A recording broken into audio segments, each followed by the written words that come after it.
Speaker, sir, I rise to apprise this august House of certain recent developments pertaining to Bangladesh.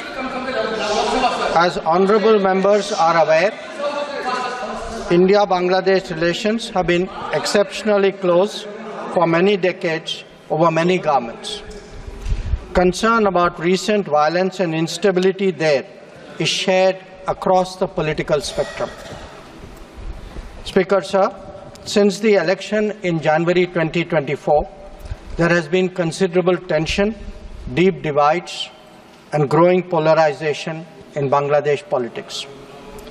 This underlying foundation aggravated a student agitation that started in June this year.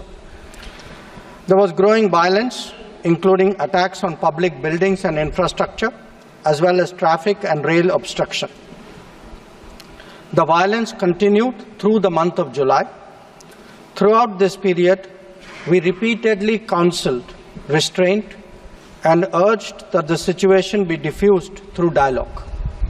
Similar urgings were made to various political parties, political forces with whom we were in touch. Speaker, sir, despite the Supreme Court judgment on 21 July, there was no let-up in the public agitation.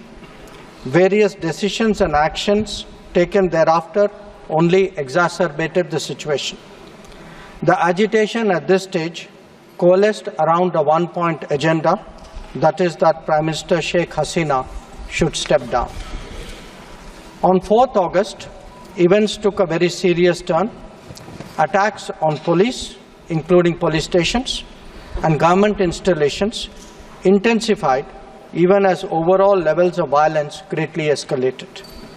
Properties of individuals associated with the regime were torched across the country.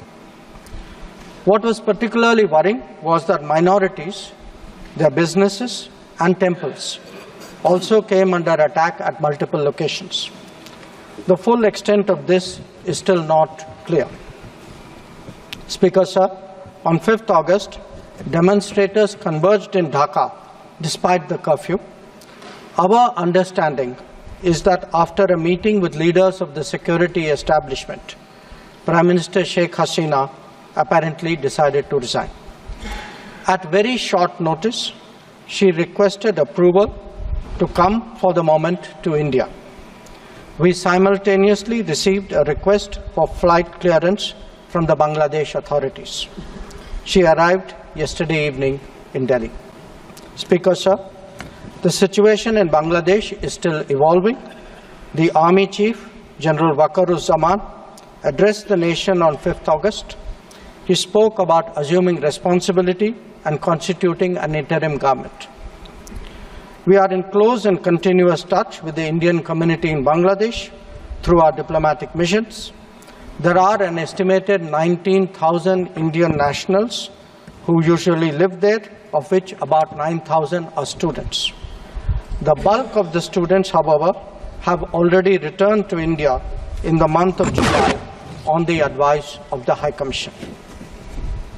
In terms of our diplomatic presence, in addition to the High Commission in Dhaka, we have Assistant High Commissions in Chittagong, Rajshahi, Khulna and Sylhet.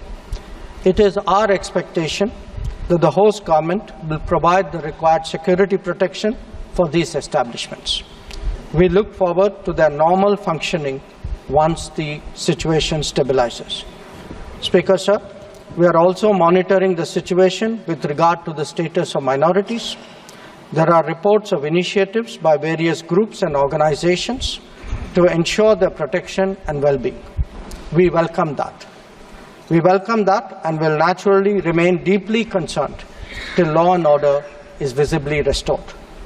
Our border guarding forces have also been instructed to be exceptionally alert in view of this complex situation.